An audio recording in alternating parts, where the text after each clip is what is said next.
स्वागत है आपका। थैंक यू, बहुत बहुत शुक्रिया। तो सबसे पहले तो ये बताइए, लोकतंत्र कहां खतरे में है? लोकतंत्र पिछले 7-8 सालों में, अब मैं समझ रहा हूँ आप सवाल क्यों पूछ रहे हैं, लेकिन जब ऐसी ताकतें जो लोगों को बोलने से, बात रखने से, मीडिया में अपनी आवाज़ को बुलंद करने में अगर कहीं लोगों को संकोच होता है, भय पैदा होता है और अनावश्यक दबाव अगर आता है जुडिशरी पर, ब्यूरोक्रेसी पर, मीडिया पर, और सब इस बात का एहसास करते हैं, तो ये सवाल उठाना, और मैं ऐसा मानता हूँ किशोर जी कि अगर आप सरकार के खिलाफ बोल रहे हैं तो आप देश के खिलाफ नहीं बोल रहे हैं। और हमारा लोकतंत्र अगर स्वस्थ रहे, रोचक रहे, जीवंत रहे, सबकी भलाई है। क्योंकि भारत में अनेक पार्टियां आई और चली गईं, लेकिन हम लोगों ने बहुत मेहनत से कुछ संस्थाओं को सर्जित किया है, उनको पोषित किया है, और वो संस्थाएं अगर कमज़ोर पड़ जाएंगी तो निश्चित रूप से संकट के बादल हमारे ऊपर छाएंगे। आप कह रहे हैं कि सरकार देश नहीं है, लेकिन लोकतंत्र भी तो कांग्रेस नहीं है ना। आप जब कांग्रेस खतरे में है, इसका मतलब ये थोड़ी कि लोकतंत्र खतरे में हो गया। बिल्कुल सही कह रहे हो, कांग्रेस खतरे में है या नहीं अलग बात है। और इस देश में 40 पार्टियां हैं, पार्टियां बहुत हैं, लेकिन जो व्यवस्था बनी है, जो लोगों का विश्वास है, लोगों का जो एक कॉन्फिडेंस है हमारे लोकतंत्र प्रजातंत्र में, वो हमेशा कायम रहना चाहिए। और अगर हम किसी चीज़ को ग्रांटेड लेके बैठे रहें कि ये तो है ही, तो मुझे लगता है नर्चर करना, सचेत रहना, सावधान रहना। और अगर कहीं लोगों को लगता है, जैसे अनेकों बार मैंने देखा है, जो ग्लोबल हमारा फ्रीडम ऑफ स्पीच है इंडेक्स, उसमें लगातार भारत का रैंक गिरता चला जा रहा है। क्यों? सवाल तो पूछना मैं समझता हूँ गलत नहीं है। दुनिया भर की एजेंसीज बोलती हैं कि जो पहले फ्रीडम हुआ करता था भारत में, वो आज कहीं ना कहीं उसमें कुछ कमियां आई हैं। तो कमियां क्यों आई हैं, किसने किया है, ये सवाल वाजिब सवाल है, इसका जवाब देना चाहिए, आत्मचिंतन करना चाहिए। और हम सब लोगों को सामूहिक रूप से ये संकल्प लेना चाहिए कि सरकारें आई हैं और आती रहेंगी, लेकिन कलेक्टिवली हमारी डेमोक्रेसी, हमारा लोकतंत्र, हमारा जनतंत्र और मजबूत हो। इसमें गलत क्या है बताइए? चलिए, तो आप लोकतंत्र की बात कर रहे हैं, अब आप बताइए, मैं देश की राजनीति पे भी आऊंगा, लेकिन सीएम किसको बनना चाहिए? जिसके नेतृत्व में चुनाव लड़के जीतें या जिसके नेतृत्व में चुनाव लड़के हारें? लोकतंत्र का क्या पैमाना है? अब हमारी पार्लियामेंट्री डेमोक्रेसी के अंदर हर स्टेट में हर पार्टी की अलग रणनीति होती है। जनता वोट डालती है कैंडिडेट्स को और पार्टी को, और ये एक पार्टी का निर्णय होता है किसको क्या पद देना है, नहीं देना है। और नहीं, पर जनता से आपने वोट लिया आपके नाम पे। नहीं, मैंने ऐसा नहीं, अब मैं समझ रहा हूँ क्या कहना चाह रहे हो। हमने मेहनत कर, क्योंकि राजस्थान के अंदर हम लोगों ने जब चुनाव लड़ा था तो हमारी स्थिति बहुत कमज़ोर थी 2013 में। उसके बाद 5 साल तक सबने मेहनत करी, और ये बात सच है कि मैं अध्यक्ष रहा और मैंने सबको साथ लेकर काम करने की एक चेष्टा करी, और अंत में जो निर्णय था वो पार्टी ने लिया, उसको सबने स्वीकार किया, उसमें ऐसी कोई इशू नहीं था। आपने स्वीकार किया, जबकि आपको ये तक कहा जा रहा है कि आप गद्दार हैं, ऐसे ऐसे शब्दों का प्रयोग हो रहा है कि आप गद्दार हैं। पार्टी में कोरोना आ गया है बहुत बड़ा, जो आपकी तरफ इशारा किया गया। इस तरह के शब्दों का इस्तेमाल आपके लिए हुआ, आप कह रहे हैं मैंने स्वीकार किया। आप मेरे पे ये आरोप तो नहीं लगा सकते हैं कि मैंने कभी ऐसे शब्दों का प्रयोग किया है किसी के लिए। लेकिन आपके लिए हुआ। मेरे संस्कार ऐसे नहीं है। जिसने जो प्रयोग किया, सवाल उनसे पूछिए कि आपने क्या सीख रखी और किस प्रकार। मैं मानता हूं कि शब्दों का चयन बड़ा इंपॉर्टेंट होता है, और उनको बोलना चाहिए था। ये मैं फिर कह रहा हूँ, ये जिसने बोला आप उनसे पूछिए। आप मुझसे पूछ सकते हैं कि मैंने क्या किया। मैंने, हमारी संस्कृति, हमारा जो एक परवरिश हम लोगों की इस देश में, समाज में, हमेशा हमसे जो उम्र में बड़े लोग हैं, कोई भी हो, किसी दल का हो, हमने हमेशा मान सम्मान ही दिया है व्यक्तिगत रूप से। और जब भी मुझे जो शब्दों का आपने प्रयोग कहा, मेरे बारे में कहा गया, तो किस इंसान को बुरा नहीं लगेगा। लेकिन मैंने ये सोचा कि अगर मैं भी वही रिस्पॉन्ड करूंगा, मैं और तीखे शब्द बोलूंगा, उसे लाभ किसको मिलेगा? जो लोग हमें देख रहे हैं वो क्या सोचेंगे? तो ये तो जिस व्यक्ति ने बोला उनको सोचना चाहिए कि आप विरोध कर सकते हो किशोर, आप विरोध कर सकते हो, आप असहमत हो सकते हो, आप राजनीतिक चुनौती दे सकते हो, लेकिन शब्दों का चयन मैं समझता हूँ, मैंने कम से कम अपने जीवन में ऐसे शब्दों का प्रयोग नहीं किया जिस पर बाद में मुझे रिग्रेट हो या मुझे बुरा लगे या लोगों के बीच में मेरी साख कम हो। क्योंकि जीवन लंबा होता है और शब्द एक बार निकल जाते हैं तो वापस नहीं आते हैं। और इसलिए मुझे लगता है कि खासकर जो नौजवान तबका है, उसको तो हमें उदाहरण देना पड़ेगा ना। तो मैं आपको पसंद ना भी करता हूँ तो 100 तरीके हैं अपनी नापसंदीदा जाहिर करने के, लेकिन जिन शब्दों का प्रयोग किया मैं समझता हूँ मैंने कम से कम उसी टोन में रिप्लाई नहीं किया, और मैं करूँगा भी नहीं। आप कह रहे हैं कि आप जो करते हैं उसका ऐसा करते हैं कि जिसका अफसोस ना हो। आपको इसका अफसोस है कि आप कैंपेनिंग में जब निकले तो मोटरसाइकिल आप चला रहे थे, पीछे वो बैठे हुए थे, और अब आप सवारी भी नहीं है जब वो गाड़ी चला रहे हैं तो?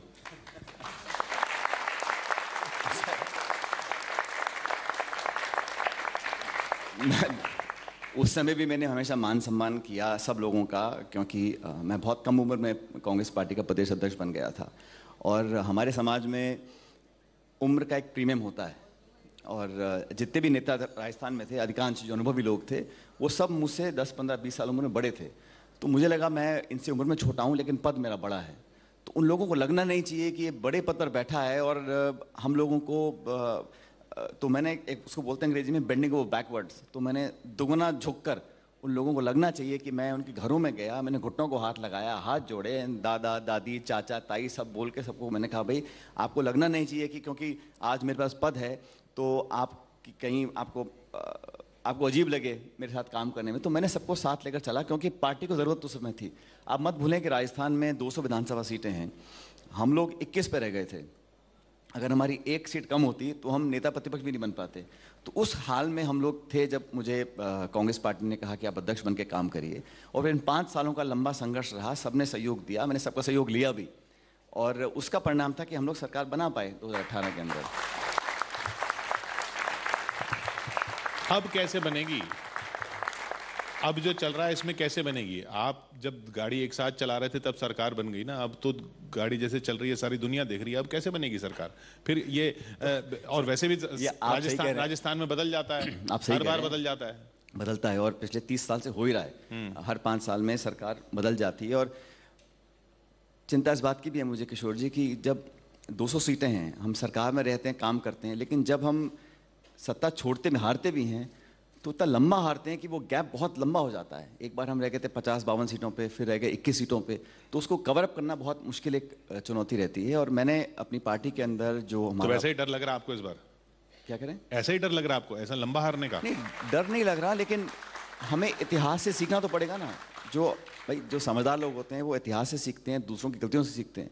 तो मुझे लगा कि, और मुझे राजस्थान में इस परिपाटी को तोड़ने का हम लोगों ने संकल्प लिया है, इसलिए मैंने अपनी पार्टी के अंदर 2-2.5 साल पहले कुछ सुझाव दिए थे, कुछ सजेशंस दिए थे काम करने के लिए, और सरकार संगठन के अंदर हम क्या कर सकते हैं ताकि ये पुनरावृत्ति ना हो। क्योंकि ये लोगों की धारणा बन गई है कि 5 साल बीजेपी रहेगी, 5 साल कांग्रेस आएगी और फिर जाएंगे, ऐसा नहीं है। और बाकी स्टेट्स में किशोर जी कांग्रेस की सरकार रिपीट हुई हैं। तरुण गोगोई जी मुख्यमंत्री असम के थे, 3 बार सीएम बने लगातार। शीला जी दिल्ली में मुख्यमंत्री थी, 3 बार लगातार जीती, उनके चेहरे पर वोट पड़ी, और पहली बार तो चलो पार्टी आपको मुख्यमंत्री बना देती है, लेकिन जब 5 साल बाद आप वोट लेने जाते हैं तो आपके चेहरे पर वोट पड़ता है ना, आपके काम पर, आपके परफॉर्मेंस पर। उनको पहली बार नहीं ना, उनको पहली बार बनाया फिर वो हार गए, फिर दूसरी बार बनाया फिर वो हार गए, फिर तीसरी बार बनाया फिर वो हार गए। अभी तीसरी बार तो नहीं हारे, मतलब अभी जब चुनाव होंगे, इसलिए मैं चाहता हूं कि हम सब लोग ऐसा कुछ करें। और मैंने बड़े खुले मन से 2-2.5 साल पहले, क्योंकि मुझे लगा कि हम लोग इसको हम बेटर कर सकते हैं, तो वो सुझाव मैंने दिए हैं, पार्टी के समक्ष हैं, और सोनिया गांधी जी अध्यक्ष थी उस समय, सबसे हमने बात करी, अपनी बात को रखा, और कुछ कदम उठाए भी हैं, ऐसा नहीं है कुछ काम नहीं हुआ है, लेकिन हमें और कुछ करने की ज़रूरत है, क्योंकि चुनौती बड़ी है। क्योंकि विधानसभा के चुनाव के तुरंत बाद लोकसभा के चुनाव हैं, और पिछली बार हम सरकार बनी हम लोगों की, 3 महीने में चुनाव हुए, हम 25 की 25 सीट हार गए थे। तो ये सब इतिहास है, इन आंकड़ों से हमको सबक लेकर आगे बहुत सावचेती से चलना होगा। आपने लोकसभा की बात की, क्योंकि वो उसके बाद ही आ जाते हैं। ये बताइए, मोदी जी को हराना मुमकिन है, संभव है? क्यों नहीं है, क्यों नहीं है? मैं पूछ रहा हूं। ऐसा कौन सा नेता है, ऐसा कौन सा दल है जिसको हम लोग चुनाव में पराजित नहीं कर सकते हैं? और मैं व्यक्ति विशेष की बात नहीं करता हूं, लेकिन अभी हिमाचल प्रदेश में चुनाव हुए, वहां का मैं ऑब्जर्वर था, और वहां पर डबल इंजन सरकार थी, खूब भाषण हुए, योगी जी गए, मोदी जी गए, नड्डा जी गए, कोई बचा नहीं जो नहीं गया। छोटा सा राज्य है हिमाचल प्रदेश, लेकिन वहां पर हमने चुनौती दी, मजबूती से काम किया, और वहां सरकार कांग्रेस पार्टी की बनी है। तो कैसे हराएंगे? आप कह रहे हैं कि हमने हिमाचल में हरा के दिखाया है, तो यानी आपको पता है कैसे हराया जा सकता है, तो अब कैसे हराएंगे मोदी जी को? अब ये फॉर्मूला आपको मैं टेलीविजन में बताऊंगा क्या है, फॉर्मूला क्या है, लेकिन मैं कह रहा हूं संभव है। आपने कहा, आपका सवाल क्या था किशोर जी? हाँ। क्या पॉसिबल है? मैंने कहा पॉसिबल है, हमने करके दिखाया, 2 महीने पहले की बात है। तो स्ट्रैटेजी, नैरेटिव, कैंपेन, इश्यूज, जनता से संपर्क, एक जीवंत एक रिलेशनशिप जो बनता है और लोगों के बीच में हम अगर सही मुद्दों को लेकर जाते हैं तो जनता भी बहुत समझदार है। और मुझे लगता है कि इस देश का जो मतदाता है वो तराजू रखता अपने हाथ में, वो नहीं चाहता कि बहुत ज़्यादा सत्ता का एकीकरण हो जाए या हमारी बात को फिर लोग सोचें सारी वोट हमारी जेब में है, नेता समझे, तो फिर किसी की परवाह नहीं करते हैं। चुनाव जीत जाना किशोर जी, चुनाव जीत जाना, सरकार बना लेना कोई ब्लैंक चेक नहीं है, जीवन भर आप कुछ मर्जी करते रहो। एक चेक्स एंड बैलेंस होना चाहिए, एक सशक्त मजबूत विपक्ष होना चाहिए और मुद्दों पर राजनीति होनी चाहिए। और मुद्दे कौन से होने चाहिए? मुझे नहीं लगता कि मुद्दे जज्बाती हों, धार्मिक हों या ऐसे मुद्दे हों जिनका कोई धरातल पे लेने देना नहीं है। आप महंगाई के, बेरोजगारी के, नौजवानों के, निवेश के, शिक्षा के, बिजली के, चिकित्सा के, दवाइयों, इन बातों पर चर्चा कर कर अगर कोई हमसे डिबेट जीत जाए और पब्लिक उसको एक्सेप्ट करे, हम सलाम करेंगे। लेकिन आप मुद्दों पर चर्चा ही मत करो। आप पार्लियामेंट में जो हाल है, पहली बार देख रहे हैं कि सत्ता के जो मंत्री हैं कि वो खड़े होके पार्लियामेंट को चलने नहीं दे रहे हैं। पार्लियामेंट को चलाना तो सरकार की जिम्मेदारी है। अब मंत्री खुद ही बाधा डाल देंगे, नारे लगाएंगे, हाउस को एडजर्न कर देंगे, क्योंकि वो चाहते नहीं कि जो इशू आज लोग चाहते हैं चर्चा करना, उस पर डिस्कशन पार्लियामेंट के अंदर हो। तो ये सब लोग देख रहे हैं। इसका हो सकता है अभी तुरंत उसकी प्रतिक्रिया ना मिले, लेकिन सही समय पर लोग इसका जवाब भी देंगे। तो आप कह रहे हैं मुद्दों पे हराएंगे, मुद्दों, और लेकिन मुद्दों पे जनता को वोट देना चाहिए। हकीकत यह है कि शायद जनता हर बार मुद्दों पे वोट नहीं दे रही है और चेहरा एक बहुत बड़ा इंपॉर्टेंट फैक्टर बन रहा है। और चेहरा आपके पास मुकाबले का नहीं है मोदी जी के। ऐसा है, जब चुनाव आते हैं तो जो प्रधानमंत्री होता है स्वाभाविक रूप से उसके चेहरे पर पार्टी और दल और गठबंधन चुनाव लड़ता है। और हम लोगों ने, विपक्ष के सब लोग इस बात से सहमत हैं कि अब लगभग 10 साल पूरे हो जाएंगे अगले साल, तो एक बदलाव जनता चाहती है। तो देश के लिए, विपक्ष की एकता के लिए ज़्यादा जरूरी है कि हम मुद्दों पर भाजपा और एनडीए को घेरें, बनस्पत इसके कि कौन चेहरा होगा, कौन 1, कौन 2, कौन 3 होगा, ये बहुत महत्वपूर्ण नहीं है। इस बात को कांग्रेस प्रेसिडेंट खड़गे जी बोल चुके हैं, बाकी विपक्षी नेता बोल चुके हैं, और अलग अलग रीजनल पार्टी का महत्व है। महत्वपूर्ण नहीं है क्योंकि आपके पास कोई है ही नहीं। ऐसा नहीं, बहुत है, कम है क्या? या ज्यादा है? ज्यादा भी नहीं है, लेकिन मैं कह रहा हूँ चेहरा कौन होगा ये आज की टाइम, आज की डेट में इतना महत्वपूर्ण नहीं है। आज विपक्ष की एकता महत्वपूर्ण है, मुद्दे महत्वपूर्ण हैं, और भाजपा ने जो जिस प्रकार का रवैया अपना रखा है देश भर में, उसका मुकाबला करने के लिए ऑपोजिशन यूनिटी बहुत जरूरी है। यूनिटी की आपने बात की, बहुत अच्छी बात की, लेकिन कांग्रेस के साथ यूनिटी करना ही नहीं चाह रहा कोई। ऐसा ममता जी करना नहीं चाह रही। आपने कहा मोदी जी को ममता जी ने भी हराया, बंगाल में हराया। ममता जी आपके साथ जाना नहीं चाह रही, साफ साफ बोल दिया उन्होंने। आपके साथ आम आदमी पार्टी तो जाना नहीं चाह रही, आपके साथ पार्लियामेंट में जाना नहीं चाह रही। पार्लियामेंट मुद्दा उठा था तो 16 दल एक साथ खड़े हुए, सिर्फ 1 या 2 पार्टीज नहीं थे। और हो सकता है वो अपना मन बाद में बदलें, क्या समीकरण बदलें, हर पार्टी की, हर नेता की अपनी कुछ व्यवस्थाएं होती हैं, कुछ पॉलिटिकल कंपल्शंस होती हैं, लेकिन लार्जली हम लोगों को देश के बारे में अगर सोचना पड़ेगा तो 543 लोकसभा सीटें हैं।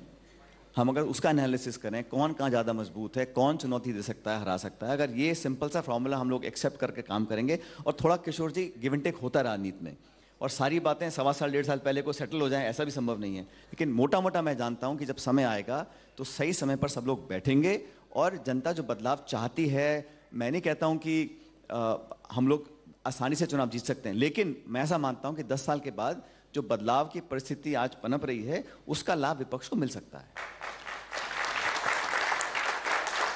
जो आप आइडियल बातें कर रहे हैं, लेकिन हकीकत यह है कि आप भी तो उनको बीजेपी की बी टीम बोलते रहते हैं। अब उनको आप बीजेपी की बी टीम बोलोगे और फिर उनके साथ आप ये भी उम्मीद करोगे कि वो आपके साथ अब हाथ जब मिलाएं। चुनाव प्रचार होता है, वोट पड़ रहे हैं 2 दिन के अंदर, सामने चुनौती जो इमीडिएट है उसका तो हम लोगों को मुकाबला करना पड़ता है, लेकिन हर बात जो चुनाव प्रचार में बोली जाती है, अब बीजेपी और मोदी साहब और सब लोग गए थे मेघालय में, जो उनके पार्टनर थे 5 साल तक, उनसे वो अलग हो गए और खूब कोसा उनको चुनाव में, और जैसे चुनाव परिणाम आए उनके शपथ ग्रहण में पहुंच गए हाथ मिलाने के लिए। तो ये तो वो सवाल नहीं पूछ रहे हैं, आप मेरे से सवाल पूछ रहे हो, लेकिन आपने कभी पूछा है जो भी पहले मंत्री बैठे थे महोदय जी किसी और से, कि आप चुनाव प्रचार में तो कोस रहे हो और परिणाम आते बहुमत आ गया तो आप उनसे हाथ मिला रहे हो।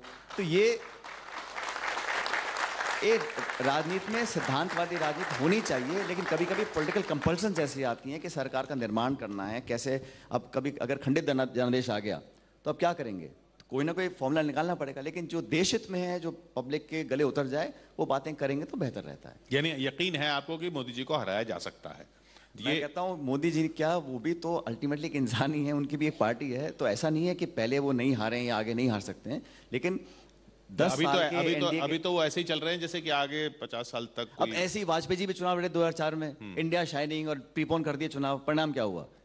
चुनाव हार गए। तो ओवर कॉन्फिडेंस मुझे लगता है किसी भी दल, नेता या सरकार के लिए गलत है, और हम लोग अगर उनको चुनौती दे भी रहे हैं तो किसी से व्यक्तिगत को झगड़ा नहीं है, लेकिन मुद्दों के आधार पे, गवर्नेंस के आधार पे। आज 1000 रुपए का सिलेंडर हो गया, 100 रुपए का पेट्रोल हो गया, महंगाई कहाँ जा रही है? तो ये सिर्फ भाषण और मंदिर और मस्जिद और हिंदू और मुसलमान और पाकिस्तान की बात कर कर हम कब तक वोट लेंगे? अल्टीमेटली लोगों, नौजवानों को रोजगार चाहिए। आज अनएम्प्लॉयमेंट क्या हो गई है? डॉलर पे खूब हम लोग भाषण देते थे, डॉलर कहाँ पहुँच गया, आज कहाँ है डॉलर? तो आज हमारे रिजर्व्स कम हो रहे हैं। तो तमाम तरह की आर्थिक चुनौतियां हैं, उसका जवाब कोई दे नहीं रहा है। निवेश हो नहीं पा रहा है जितना हम भाषण दिया। पहले stand up India, digital India, make in India, fit India, 15 नारे लगा दिए इन्होंने 9 साल के अंदर। बट धरातल पर जब अगर उतर कर नहीं आ रहा है तो लोगों की जनभावना को समझना पड़ेगा। आपने मुस्लिम, हिंदू, मुसलमान की बात की। ओवैसी जी आपके टोंक इलाके में ताल ठोक रहे हैं और बहुत जगह नुकसान पहुंचाया उन्होंने कांग्रेस को, ये भी हकीकत है। ओवैसी जी का राजस्थान में आना वो बड़ी चुनौती है? सबका स्वागत है। राजस्थान के आप कहीं भी चुनाव लड़ो, एक हमारा खुला देश है, कोई भी दल कहीं भी जाके चुनाव लड़े, भाषण दे, चुनौती दे। और हमारे यहाँ तो राजस्थान तो बड़ा एक सांस्कृतिक रूप से सबको न्योता देने वाला प्रदेश है, मेहमान नवाजी का प्रदेश है। कोई भी आए अपनी बात को रखे, हम कभी ना किसी को रोकते हैं ना टोकते हैं। लेकिन मैं इतना कहना चाहता हूँ, जो भी व्यक्ति, कोई भी दल आए, अपनी बात को रखे तो सार्थक बात करे, पॉजिटिव बात करे, कमियां हो तो उनको गिनाए। लेकिन धर्म और फिर मंदिर और मस्जिद बार बार उन चर्चाओं करने से मुझे लगता है कि कोई बहुत ज़्यादा लाभ नहीं होता है। आप गवर्नेंस की बात करें, आप इशू को टेकअप करें, बाकी पार्टी तो 50 आके लड़ने, क्या दिक्कत है? मैं तो सबको जो नहीं भी आ रहा वो भी आ जाए, लड़ ले चुनाव। नहीं, ये सब लोग वो आ रहे हैं जो जिनका ये मानना है कि कांग्रेस का जो वोट है वो इतना लूज हो चुका है कि उसको छीना जा सकता है। ममता जी ने जो खड़ा किया बंगाल में, वो कांग्रेस है, वो कांग्रेस का नया रूप है एक तरह से। वो सारे वोटर जो थे वो आपके थे। इसी तरीके से केसीआर ने जो आंध्र प्रदेश में खड़ा किया, उसमें सारे पुराने कांग्रेसी ही मिले हुए हैं। आम आदमी पार्टी दिल्ली में जो है वो पूरा शीला दीक्षित की जो वोट था वो सारा उधर चला गया। राजस्थान में भी तो ये खतरा है ना, आम आदमी पार्टी वहां पर भी ताल ठोक रही है। मैंने कहा ना, वो तो हर पार्टी, छोटी बड़ी, पहले भी लड़ते आए हैं। हमारे यहाँ बहुत सारी पार्टी चुनाव लड़ती हैं, छोटी बड़ी। तो चुनाव कौन लड़ रहा है इंपॉर्टेंट नहीं है, वो तो पब्लिक अल्टीमेटली जज करेगी किसको वोट डालना है, किसको नहीं डालना है। मैं तो कांग्रेस का जनाधार खिसकने का खतरा कुछ नहीं है राजस्थान में। मैं फिर कह रहा हूँ आपको, हमारी सरकार बनी, हमने काम भी अच्छा किया है, लेकिन अब आने वाले चुनाव जो लास्ट 7-8 महीने बचे हैं, इसमें हम लोगों को और जनता के बीच जाकर मजबूती से बात को रखना पड़ेगा। और हम लोगों ने संगठन को और सरकार के बारे में बहुत सारी बातें मैंने बोल रखी हैं, और उस पर मुझे लगता है अगर हम लोग काम करेंगे, मेरा व्यक्तिगत मानना है, हो सकता है मेरी सारी बात सही ना हो, लेकिन जो मेरा व्यक्तिगत मानना है कि उन बातों पर अमल करेंगे तो जो पुनरावृत्ति पहले हो चुकी हैं कि हम सरकार में आए फिर बाहर हो गए, आए फिर बाहर हो गए, उसको हम रोक सकते हैं। राजनीति में जादू होता है? राजनीति में जादू होता है? देखिए, मुझे लगता है कि जादूगर तो वही है जिस नीली छतरी वाला है, बाकी सब हाथ की सफाई है।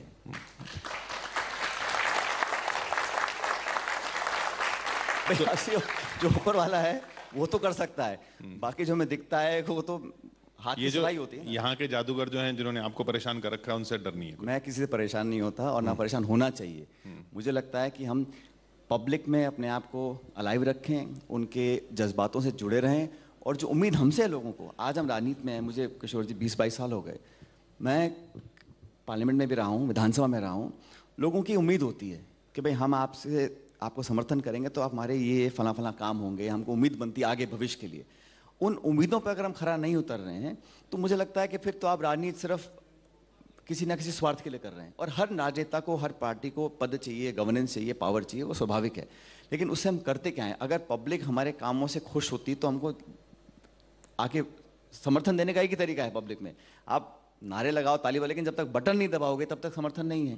तो वोट लेना, पब्लिक के बीच में जाना और जनाशीर्वाद का अलग अलग उसकी परिभाषा हो सकती हैं, लेकिन मैं मानता हूं एक प्योर पॉलिटिकल पर्सन के नाते कि जनभावना हमारे साथ है कि नहीं है उसका एक ही टेस्ट है, और वो बैलेट बॉक्स। जब ईवीएम बटन दबता है तो आशीर्वाद है, अदरवाइज तो आप मन बहलाने के लिए ख्याल अच्छा है गालिब, कुछ भी आप कहते रहो बोलते रहो।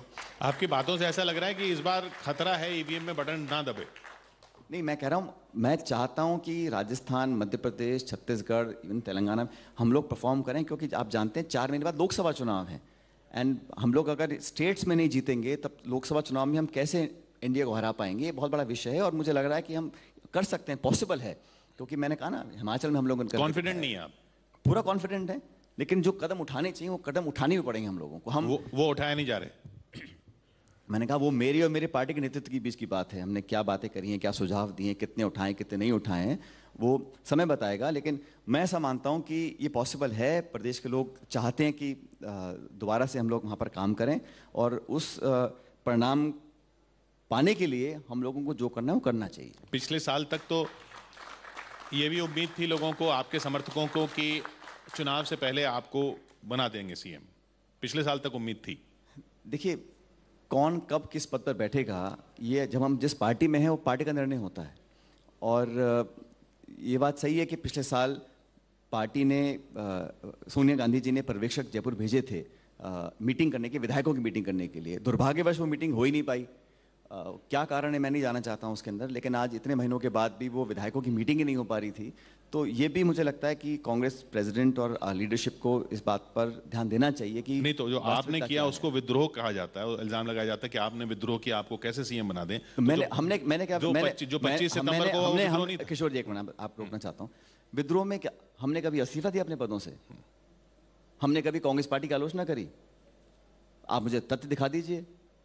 लेकिन जब इतने लोग इस्तीफा दे रहे हैं और स्पीकर साहब एफिडेविट दे रहे हैं हाईकोर्ट में कि मैंने इस्तीफे अस्वीकार इसलिए किए क्योंकि वो स्वेच्छा से नहीं दिए गए थे, तो किसकी इच्छा से दिए गए थे? फिर क्या दबाव था, प्रलोभन था, प्रेशर था, क्या था? ये तो जांच का विषय, पार्टी को करना चाहिए जांच इसके बारे में। मैंने दिग्विजय सिंह जी से बात की कि आप राजस्थान कैसे जीतोगे, वहां पे तो पायलट जी और गहलोत जी के बीच में इतने डिफरेंसेस हैं। तो उन्होंने कहा कि पायलट जी के पास अगर कोई शिकायत है तो उनको डिसिप्लिनरी कमेटी में आना चाहिए। डिसिप्लिनरी कमेटी ने तो नोटिस दे रखे हैं 3-6 महीने पहले। उन नोटिस पे कार्रवाई नहीं हो पाई अभी तक। इसका भी मुझे लगता है 25 सितंबर वाली घटना वाला। हाँ, तो भाई जो घटनाक्रम हुआ, पार्टी नेतृत्व ने इसको गलत माना, सो मोटो एक नोटिस जारी करे कुछ लोगों के खिलाफ। उन नोटिसों के जवाब भी आ गए, लेकिन अब इतने महीनों के बाद भी उस पर ना तो हाँ हुई है ना हुई है, तो ये बड़ा अधर में मामला लटका हुआ है। लेकिन आपने कहा ना कि अनबन है, ऐसा कुछ नहीं है। राजनीति में कोई व्यक्तिगत किसी से कोई अनबन मनमुटाव ना है, ना होना चाहिए। सैद्धांतिक पार्टी के लिए, पब्लिक के लिए क्या बेस्ट है, उस पर हमें अपना ध्यान केंद्रित करना चाहिए। आपने लोगों की उम्मीदों की बात की, आपको अब इस पार्टी से क्या उम्मीद है? आपको अब इस पार्टी से किसी पद की उम्मीद है? मैं पद की राजनीति करता नहीं हूँ, पद तो मेरे पास था पहले भी। मुझे तो पार्टी ने बहुत सारे पद दिए हैं। मैं पार्टी का हमेशा शुक्रगुजार रहता हूँ कि मुझे मौका दिया। विधायक, सांसद, अध्यक्ष, मंत्री, उप मुख्यमंत्री, मैंने बहुत पद लिए हैं। मैं पद में कोई कमी नहीं रही, और मैंने भी पिछले 20-22 सालों में जितना मुझसे हो सका उससे ज्यादा चलकर हमने काम किया है। मैं यही चाहता हूँ। गहलोत साहब यही कहते हैं आपको पद मिल गए, रगड़ाई नहीं हुई आपकी। अब रगड़ाई हुई नहीं हुई इसका जवाब तो जिंदा देगी ना, किसी के कहने से क्या होता है। और दूसरा किशोर जी सुनो कि ये गलतफहमी नहीं पालनी चाहिए कि मर के स्वर्ग वापस होता है। मैं सोचूं मेरा पड़ोसी मर जाए, मैं स्वर्ग चले जाऊंगा, ऐसे होता नहीं है। तो रगड़ाई अगर नहीं हुई होती तो कौन वोट डाल रहा है किसी को। लेकिन पैन इंडिया लेवल पर हम सब जानते हैं कि भाजपा को अगर कोई चुनौती दे सकता है तो वो कांग्रेस पार्टी दे सकती है। पूरे देश में आज हर प्रदेश में, हम चाहे सरकार में हो ना हो, लेकिन कांग्रेस वो दल है जो भाजपा को राष्ट्रीय स्तर पर चुनौती देके हरा सकता है। इसलिए हमें राज्यों में हम स्ट्रांग बनेंगे, तभी लोकसभा चुनाव में हम भाजपा को हरा पाएंगे।